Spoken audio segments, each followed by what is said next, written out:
একজন ব্যক্তি এক ঝলকে ছুরি তুলে নিল এবং কিছু না বলেই সরাসরি দরজায় দাঁড়িয়ে থাকা হত্যাকারীর দিকে হামলা করল।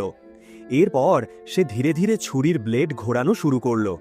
কিন্তু হত্যাকারীও কম যায়নি। এত সব আঘাত লাগার পরও সে বিন্দুমাত্র আওয়াজ কষ্ট করেনি। হত্যাকারীর মনে হলো যে এভাবে সে ধরা পড়বে না। কিন্তু যখন সে কাছে এসে পাল্টা আক্রমণ করার পরিকল্পনা করছিল, হঠাৎ সে অনুভব করল সামনে থাকা ব্যক্তি সাধারণ নয়। সে ধীরে ধীরে পিছিয়ে যেতে লাগলো এবং হামলার জন্য প্রস্তুতি নিতে লাগলো। ভিতরে থাকা ব্যক্তিও তার উপস্থিতি অনুভব করেছিল, কিন্তু সে তাড়াহুড়ো করে আক্রমণ করেনি। দুজনেই জানত যে যদি প্রতিপক্ষকে শেষ করতে হয় তবে প্রথমে তার সঠিক জায়গা জানলেই হবে এবং তারপর একবারে কাজটি সেরে ফেলতে হবে। তখন এই নীরব এবং চাপের মুহূর্তে দরজায় হঠাৎ করেই নক হলো।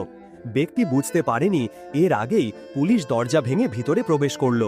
হত্যাকারী তৎক্ষণাৎ দরজার পিছনে লুকিয়ে পড়ল এবং ব্যক্তি ধীরে ধীরে বাইরে এসে পুলিশের সম্মুখীন হতে লাগল।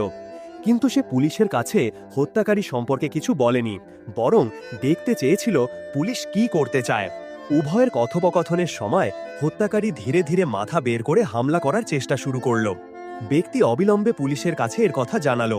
পুলিশও কিছু গন্ডগোল অনুভব করে এবং হত্যাকারীকে ধরতে চেষ্টা করছিল, কিন্তু দরজার পিছনে আর কেউ ছিল না।